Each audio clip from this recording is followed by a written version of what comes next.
Uh, ini 2019 ya, ya. Oh, sorry. Ya. Ini 2009 ya, 2009 tapi sekarang itu nanti diganti dengan undang-undang ini ya, 17 2023 ya. Jadi antitesanya itu dari 36 2009 ke 17 2023 ya. Apa yang dimaksud dengan ditesa? Undang-undang kesehatan kalau teman-teman uh, ikuti ya, ini banyak pasal-pasal kontroversial ya, pasal-pasal kontroversial ya yang ada di dalam Undang-Undang 17 ini ya, yang ada undang-undang sini ada pasal-pasal kontroversial. Nah, itu kalian bahas ya, kalian bahas. Silakan dulu untuk minggu ini dicari aja dulu pasal-pasalnya atau pembahasan apa yang kamu mau cari. Intinya nanti pertama kemukakan pasalnya ya di dalam Undang-Undang 17 2023 ini pasal berapa, apa isinya ya, apa kontroversialnya ya. Kemudian yang kedua, hal yang merugikan farmasi ya, terutama farmasi ya, profesi apoteker ya, profesi apoteker atau kesehatan ya, profesi kesehatan. Tapi kita sudut pandang utamanya apoteker dulu ya.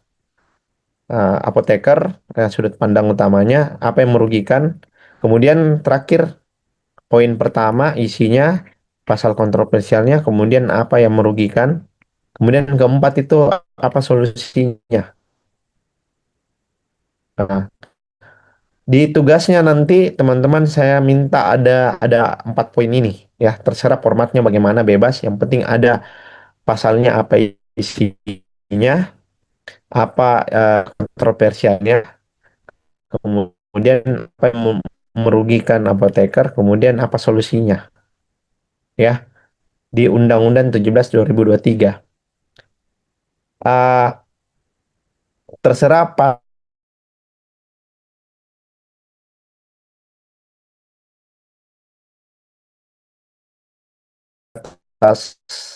pokoknya sama persis ada 4 orang ini juga langsung saya tidak kasih lulus untuk undang-undang kefarmasian ya, untuk mata kuliah ini langsung saya kasih error.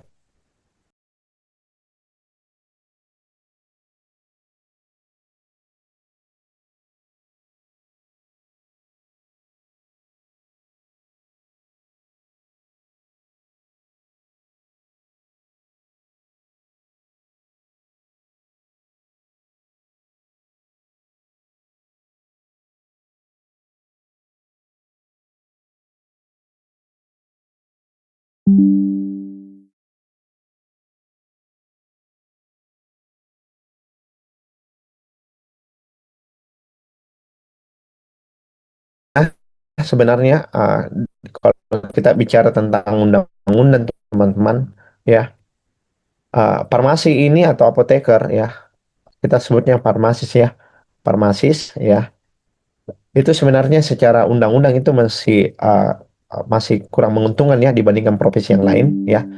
Perawat ada, undang-undangnya perawat ada ya, kedokteran ada ya, apalagi kebidanan ada ya, kebidanan ada. Tapi kalau farmasis itu apoteker nggak ada. Kita belum punya undang-undang.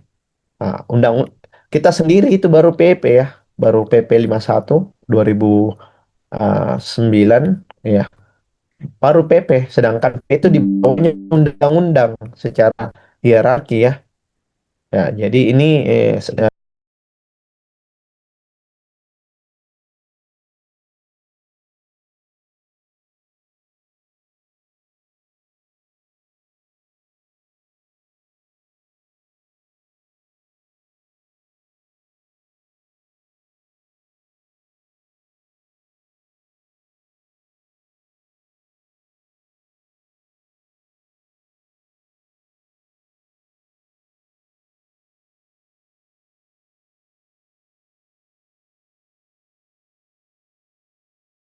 kewajiban pemerintah untuk menyediakan layanan kesehatan. Karena di sini pertama kalinya mulai muncul BPJS ya, BPJS istilahnya.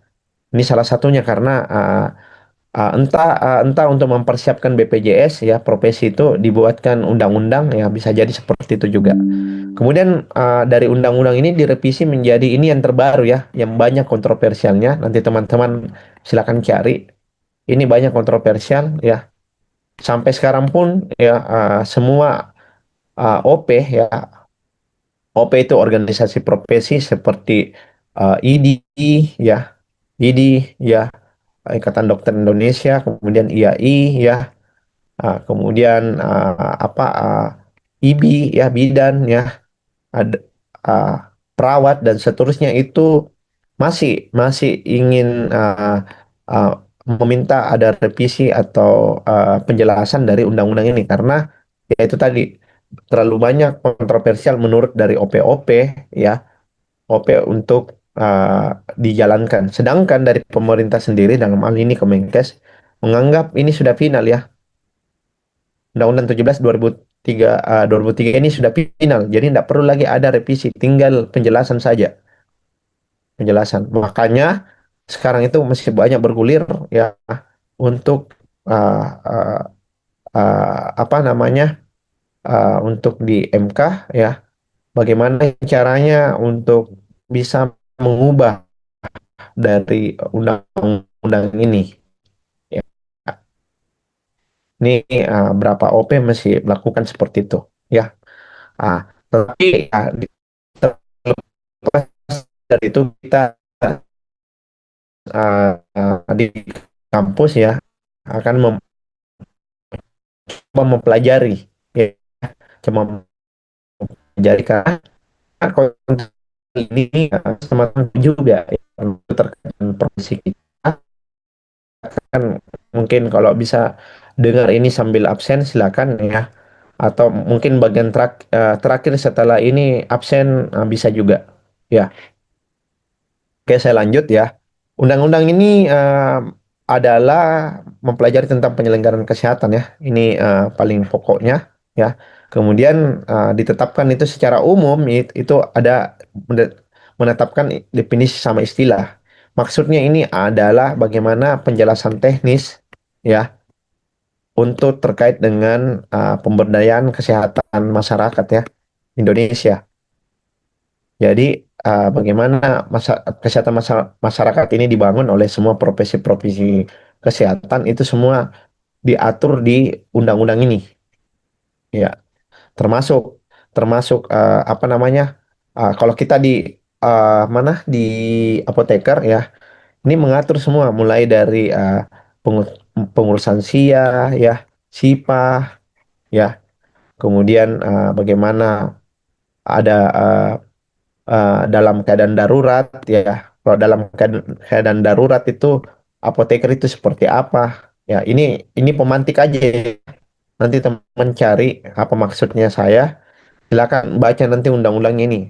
Apakah teman-teman merasa tidak ada gunanya kuliah di farmasi saat ini, atau bangga dengan profesi apoteker yang nanti teman-teman lanjutkan pendidikannya?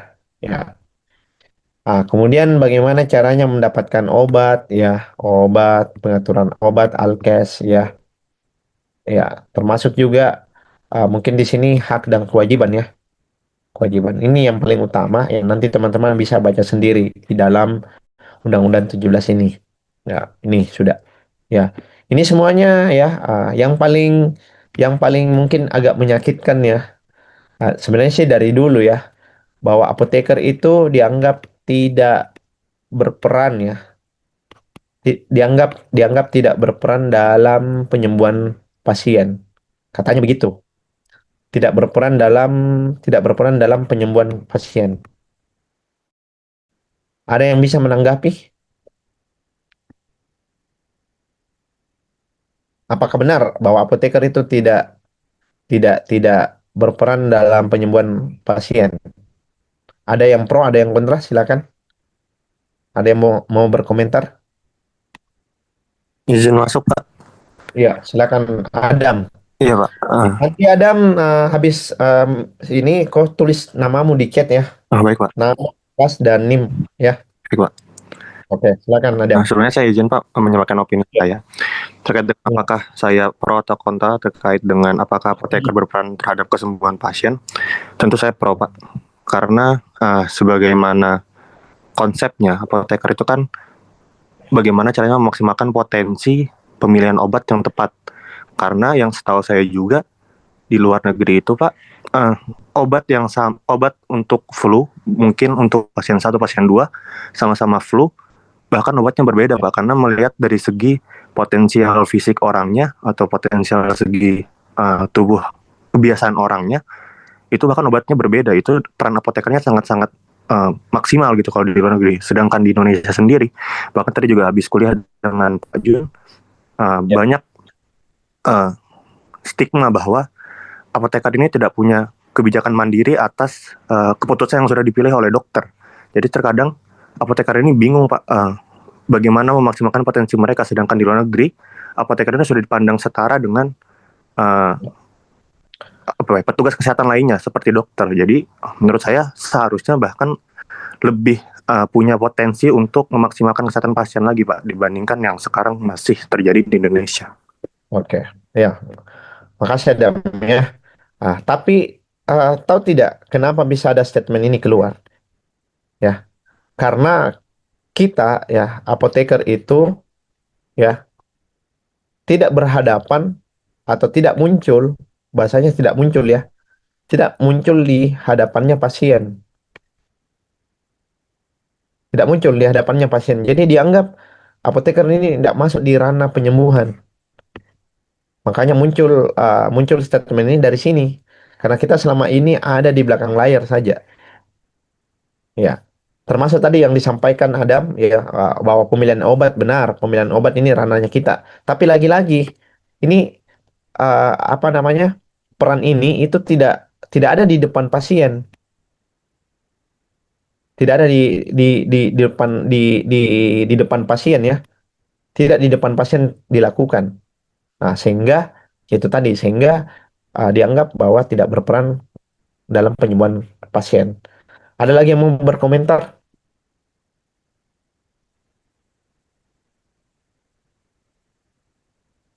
Ada?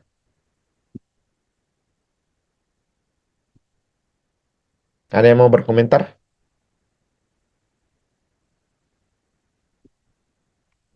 Oke. Kalau belum ada ya, ini satu bagian ya, satu bagian yang nanti kita banyak diskusikan ya. Karena jangan baper ya, jangan baper dengan profesi yang lain ketika kita disebut seperti ini ya. Karena alasannya ya ini tadi apoteker itu tidak muncul di depan pasien. Termasuk tadi Adam menyampaikan ya perbedaan antara profesi apoteker di luar negeri dan di Indo sendiri seperti apa ya. Disebutkan tadi uh, apoteker itu berperan maksimal untuk pemilihan obat. Ya benar. Tapi itu lagi-lagi tidak peran itu tidak muncul di depan pasien. Jadi benar kan? Berarti kita tidak berperan. Nah gitu. Ini banyak statement dan dijadikan alasan juga bahwa makanya ketika kita bicara tentang hak ya, hak apoteker ya, misalnya di instansi pemerintah ini jauh ya, jomplang ya dengan hak profesi yang lain. Itu jauh sekali ya. Apoteker dengan yang lain itu jauh sekali. Kita mungkin ya maaf ini kita bicara tentang tunjangan dan seterusnya. Ini jauh sekali bedanya ya. Jauh sekali bedanya karena ini tadi ada stigma yang muncul bahwa kita itu tidak berperan di penyembuhan pasien gitu. Jadi ini yang paling pertama yang nanti teman-teman harus pahami seperti apa kita ya. Dan ini juga nantinya akan uh, istilahnya akan menentukan kita mau jadi apoteker seperti apa sih ya. Seperti apoteker seperti apa? Karena kalau saya pribadi mungkin ya sudah hampir 5 tahun ya. 3 sampai 5 tahun saya sudah tidak berpraktek ya. Awal-awal itu saya hampir 6 tahun ya, iya, 5 sampai 6 tahun itu saya berpraktek pegang apotik. Jadi tahu sendiri ya bagaimana ya. Apalagi kita untuk bisa ketemu dengan pasien itu ya terpaksa kita harus pio ya, pio. Tapi lagi-lagi teman-teman, tidak semua apoteker itu punya kemampuan untuk pio. Makanya ada mereka ada di mana ya, di belakang layar. Ujung-ujungnya apa? Tidak muncul. Makanya untuk mendobrak stigma-stigma ini ya teman-teman nanti harus harus tahu tentang penguasaan ilmu ya. Penguasaan ilmu itu penting ya. Ilmu dan ya itu tadi berpikir maju ya, revolusioner ya. Jangan skeptis. Kalau teman-teman skeptis, ah begini aja. Toh juga sudah bagus. Oh, begini-begini aja. Toh juga ada saya masih bisa makan, masih bisa jalan-jalan, masih apa seterusnya. Ya, ibaratnya itu berpikiran bodoh amat. Yang penting saya sudah aman. Terserah yang lain bagaimana. Nah, itu yang banyak yang ada terjadi di apoteker. Sebenarnya teman-teman panjang ini penjelasannya ya. Tapi karena ini pertemuan kedua dan online saya kurang nyaman online juga.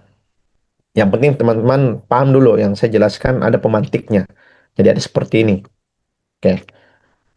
Ada yang mau berkomentar juga lagi? Kalau tidak ada saya lanjut ya.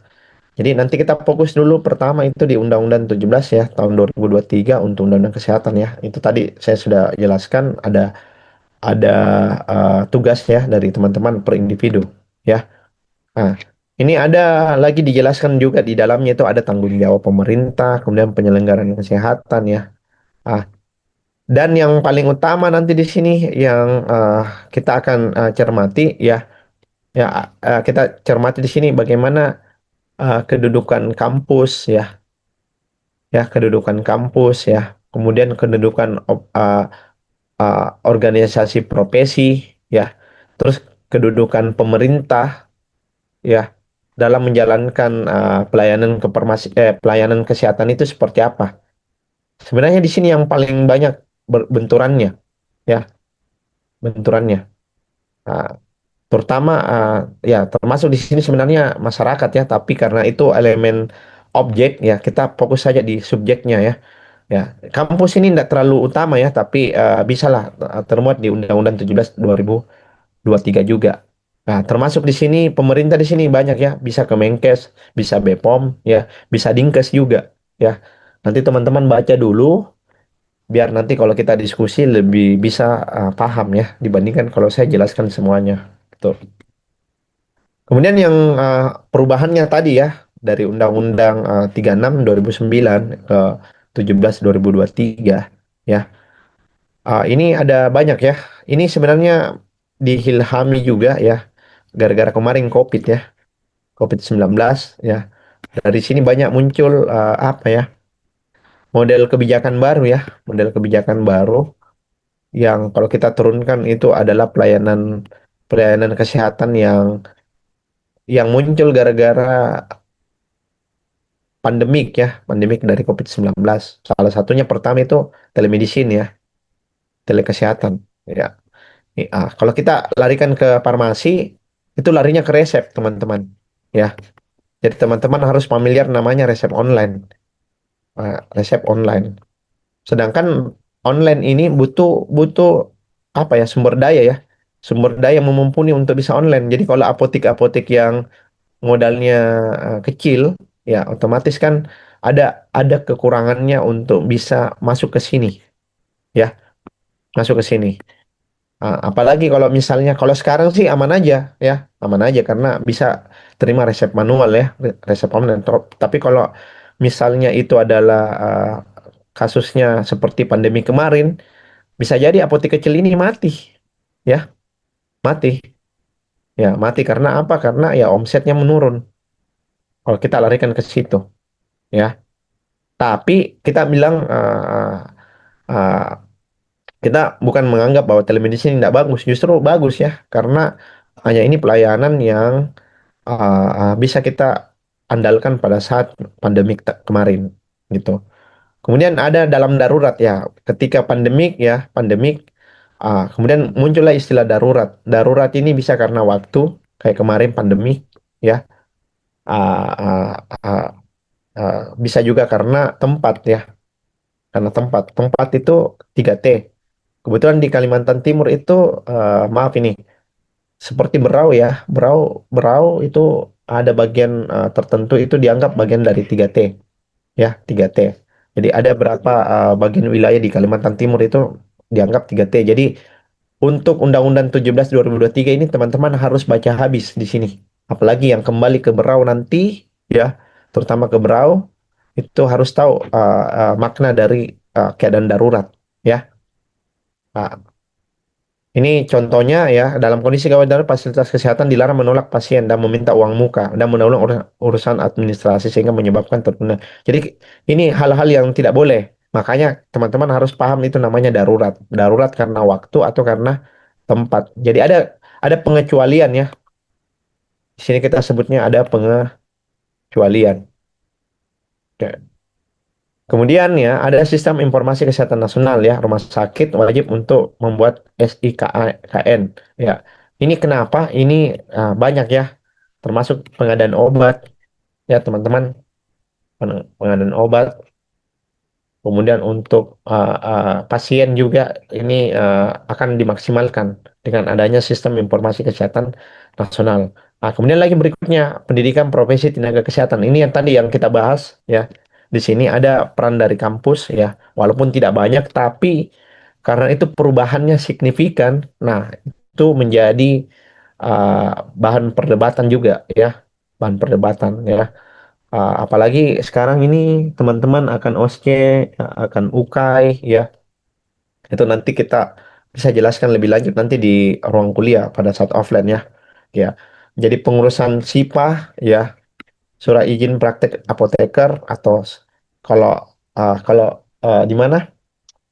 Kalau di PBF ya, PBF atau di industri biasanya itu SIPA disebut SIK, surat izin kerja. Ya, tapi sama aja sih sebenarnya fungsinya. Kemudian SIA, surat izin apotik ya, pendirian apotik itu bagaimana pengurusannya. Nah, ini semua tergantung dari uh, apotekernya ya. Ini semua tergantung dari apotekernya. Jadi sebelum masuk ke sini ini yang paling utama. Makanya tadi di sini saya sampaikan kalau yang bertanggung jawab ini isinya itu adalah salah satunya adalah kampus itu ya. Ada uh, ada ada perubahan dari pendidikan profesi tenaga kesehatan ya, termasuk dari profesi apoteker ya, itu. Kemudian di sini banyak masalah ya. Ini kita lewatkan aja karena ini nanti bahan diskusi kita ya. Ada kesiapan infrastruktur ya. Salah satunya itu tadi untuk telemedicine ya, telekesehatan ya. Kemudian SDM ya. Kemudian pendanaan ya. Kemudian edukasi dan sosialisasi. Ini nanti kita diskusikan bagaimana masalah yang muncul dalam penerapan Undang-Undang 17 tiga ini. Oke. Nah, ini tadi yang saya bilang ya. Sebenarnya apoteker ini kita masih kadonya kita belum undang-undang ya. Kita masih PP. PP ini di bawahnya undang-undang. Yang lain profesi yang lain itu sudah punya undang-undangnya, kita masih PP. PP ini masih sebenarnya terhitung rendah ya untuk sekelas profesi apoteker ini kita rendah sekali. Itu pun lagi sudah lama juga 51 2009 hampir bersama dengan Undang-Undang Kesehatan tadi 36 2009 ya. Di sini ya, di sini dipertegas ya tugas dan wewenang apoteker ya dalam menyediakan obat.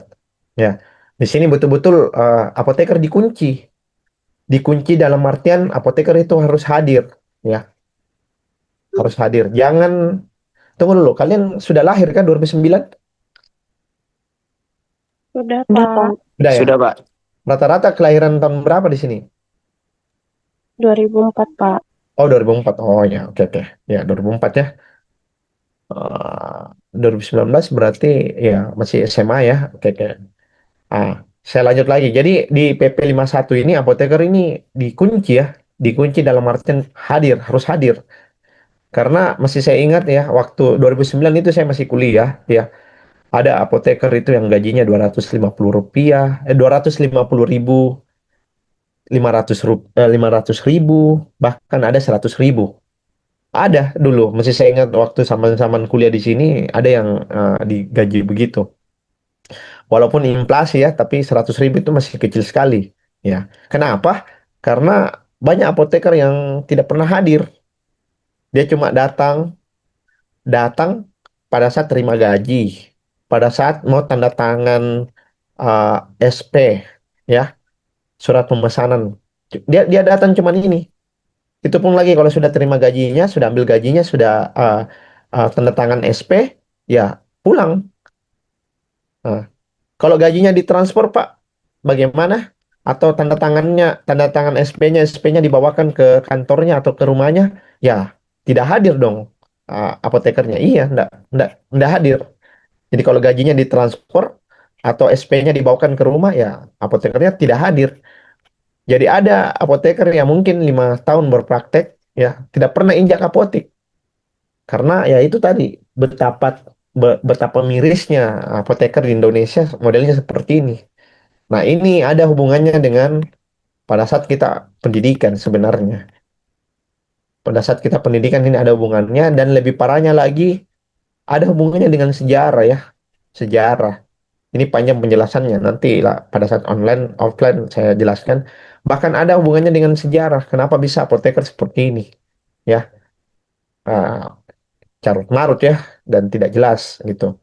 Nah, adanya PP 51 ini harusnya dikunci menjadi hadir. Ya, kenapa? Karena sebelum ini teman-teman pada saat ini ada tagline, masih saya ingat ada tagline dulu waktu saya kuliah, no farmasi. Harusnya kan tagline-nya di PP tagline dari PP 51 2009 itu adalah no farmasi, no service. Harusnya ini tidak ada farmasi, tidak ada pelayanan, tapi diganti no farmasi, no problem. Ya. Apa yang terjadi? Keluar PP 51 ternyata yang harusnya dikunci masih ada celah, berapa apoteker ya yang tidak bertanggung jawab, tidak hadir ya. Makanya keluar ini no farmasi, no problem. Jadi apa gunanya? PP 51 ini ujungnya tidak ada gunanya juga ya.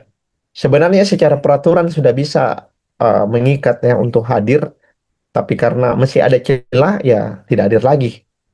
Jadi hanya kayak angin lalu aja begitu. Dan sampai sekarang belum ada revisiannya ya, belum ada sanksi dan seterusnya ya.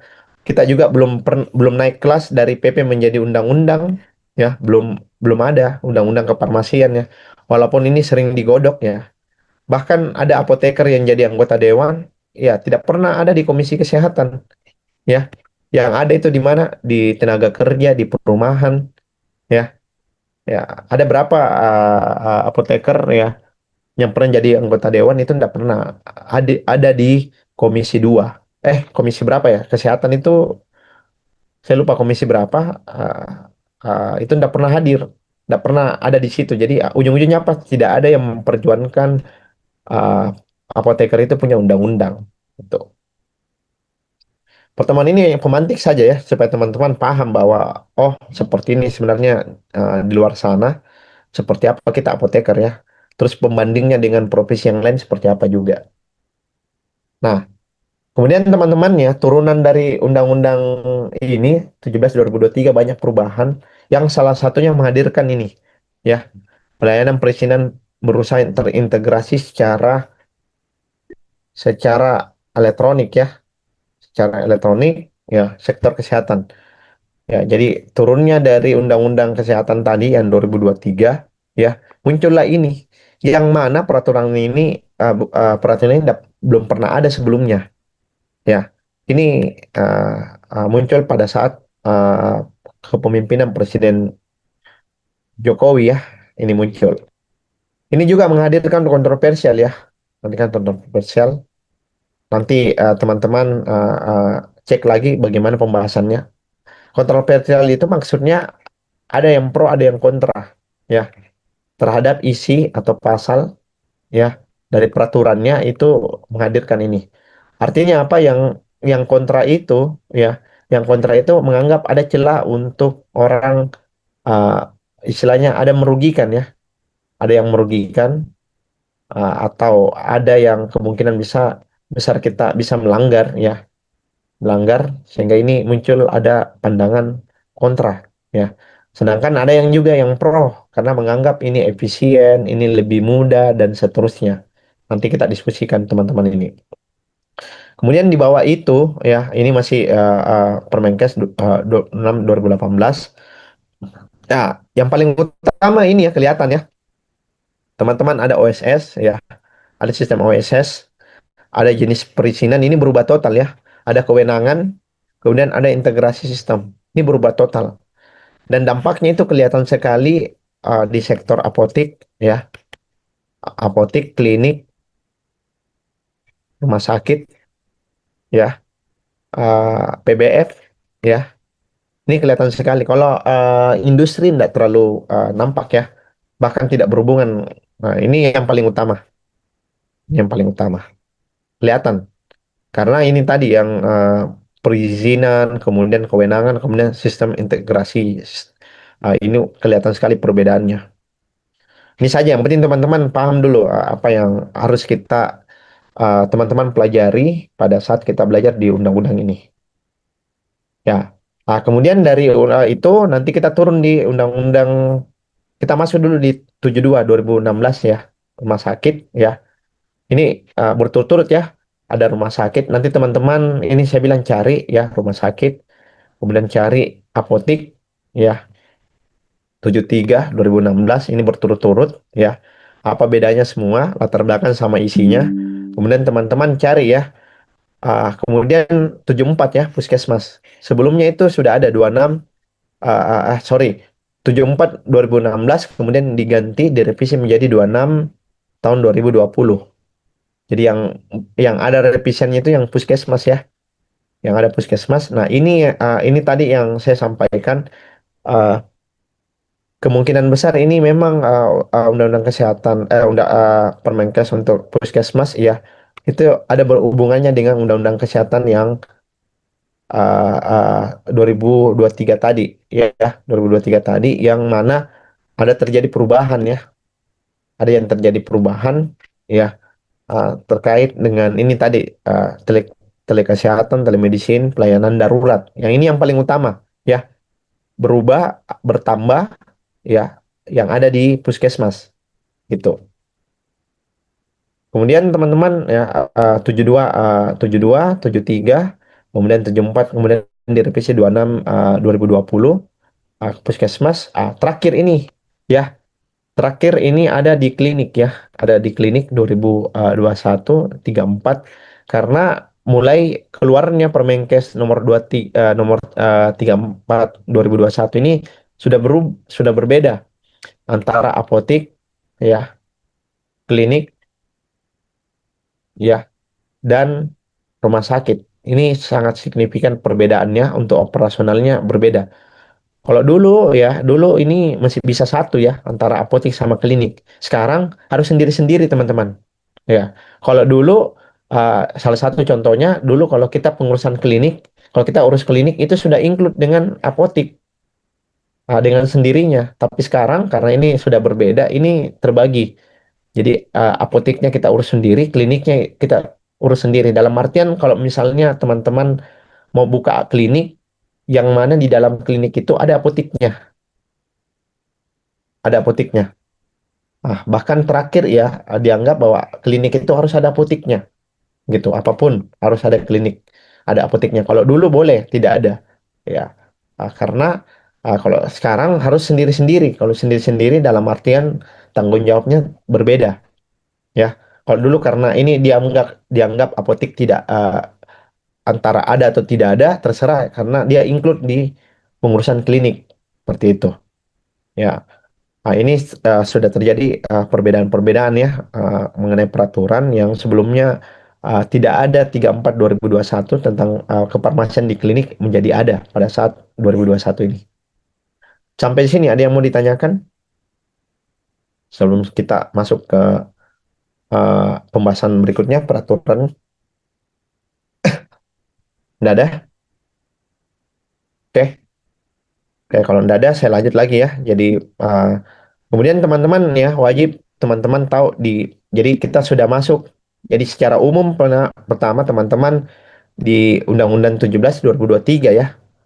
Kalau teman-teman mau tahu kontroversialnya, teman-teman baca dulu yang 36 ini, 36 2009 karena jadi perbedaan signifikan dengan 17 2023. Kemudian turun di PP 51 teman-teman baca. Kemudian yang ini sekarang ya, yang ini elektronik karena ini pengurusan-pengurusan ada semua di sini. Kemudian masuk ke bagian pelayanan kefarmasian. Jadi saya sudah buat ini terstruktur ya untuk teman-teman ketahui peraturan apa yang teman-teman perlu wajib tahu gitu. Kalau saya sendiri ujian saya nggak ada menghafal ya, jadi saya nggak mungkin tanyakan kalian hafalan-hafalan tentang pasal 28 dalam undang-undang ini atau ini apa bunyinya, nggak ada. Saya lebih banyak akan tanyakan tentang eh, apa maksud dari pasalnya ya, di lapangan seperti apa, hambatannya seperti apa, penerapan pasalnya atau peraturannya seperti apa. Itu yang akan banyak saya tanyakan kalau dalam ujian saya. Jadi ujian hafalan saya akan tidak tanyakan ya. Jadi tenang saja yang tidak kuat menghafal, tenang saja saya tidak bakalan naikkan soal tentang hafalan. Ya, rumah sakit, klinik, apotik, ya, puskesmas, ya, terakhir PBF. Jadi ini PBF agak beda ya, karena PBF ini rananya dua ya, mencari laba sama pelayanan. Ya, kalau yang lain yang tadi ini apotik, ya klinik sama puskesmas, rumah sakit ini murni pure ini pelayanan ya. Ini kemanusiaan. Tapi kalau kita di PBF, teman-teman harus pikirkan laba, pikirkan pelayanan ya atau kemanusiaan. Ini sudah berapa kali terjadi apa namanya uh, perubahan ya. Jadi perubahan yang terakhir itu sekarang yang berlaku itu Undang-Undang Permenkes ini 30 2017 ya. Cuma yang asalnya itu dari sini dulu, dari 2011, kemudian ke 2014 ya. Ya, dari 2014 ya, terakhir itu 2017. Ini yang banyak digunakan. Ya, jadi apa itu PBF ya, terkait dengan pengadaan, penyimpanan, penyaluran ya dalam jumlah yang besar. Ya, ini agak berbeda perizinannya. Biasanya yang lain itu ada di dinas kesehatan, apotik, sorry, apotik, klinik itu dinas kesehatan ya. Rumah sakit itu dan PBB itu langsung dari kementerian ya. Kalau di PBB itu dibawa dari Jenderal Kesehatan Alkes ya, alat dan kesehatan itu yang menaungi dari perizinan PBF ya.